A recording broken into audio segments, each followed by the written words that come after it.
Ah, l'école primaire. Ça vous marque, hein? Enfin, il y en a que ça marque plus que d'autres. J'avoue que j'ai été assez marqué par mon école primaire.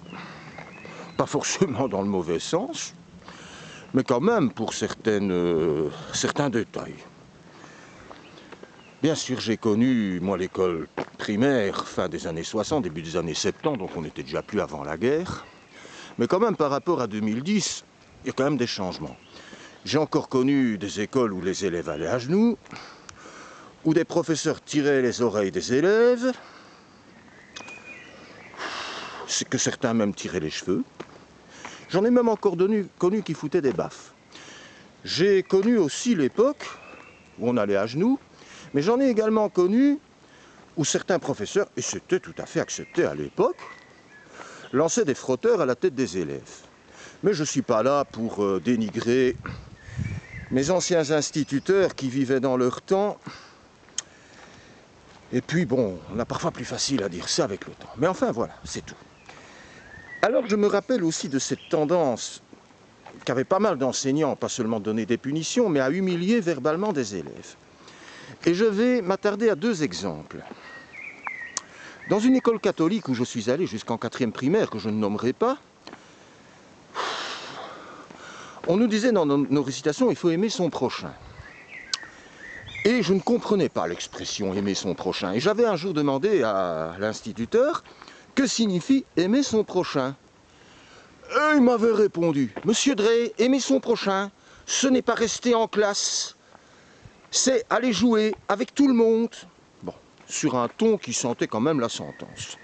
Effectivement, j'étais parfois malade et je n'aimais pas beaucoup aller jouer dehors. Mais alors, ce qui est encore plus marrant, c'est que, quand je me rappelle pourquoi j'avais demandé ce que signifie aimer son prochain, ma démarche d'enfant était différente. Je ne comprenais pas ce que c'était un prochain, parce que dans ma perception de l'époque, c'était pas concret. Je comprenais ce que voulait dire aimer sa maman, aimer son chat, aimer son chien, aimer ses bouquins, mais le prochain, je n'avais pas une idée. Alors je voulais savoir, je m'informais pour savoir ce que ça voulait dire. Mais ça, c'est une autre paire de manches, hein. Je me rappelle d'une dictée aussi, avec un autre instituteur que j'ai eu dans cette même école catholique, et cette dictée parlait d'une cloche. D'une cloche qui s'ennuyait dans son pays, qui s'appelait le pays de Clochardenne. Ah oui, tiens. Et, comment vais-je dire, je sais bien que dans la dictée, il était mis, elle s'ennuyait cette cloche à Clochardenne. Peut-être y était-elle trop heureuse. Et, dans l'esprit de mes 10 ans, j'avais demandé à l'instituteur, mais si elle est heureuse, pourquoi elle s'ennuie? Et cet instituteur m'avait répondu, vous ne savez pas, monsieur Drey, que plus on est heureux, plus on s'ennuie. J'avoue que sur le coup, j'avais été assommé.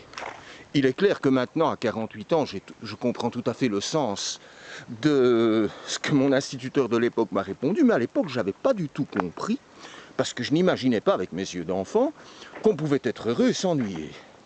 Ce que j'ai aussi retenu, c'est ce ton extrêmement péremptoire et docte qu'avait cet instituteur pour répondre à ma question et pour que j'en arrive à comprendre que j'étais soi-disant idiot de ne pas avoir compris ce que j'étais censé comprendre. Je ne vous cache pas parfois les réactions que pouvaient avoir certains enseignants pour parfois vous clapper le bec, et la multitude des élèves qui entendent ça et qui rigolent.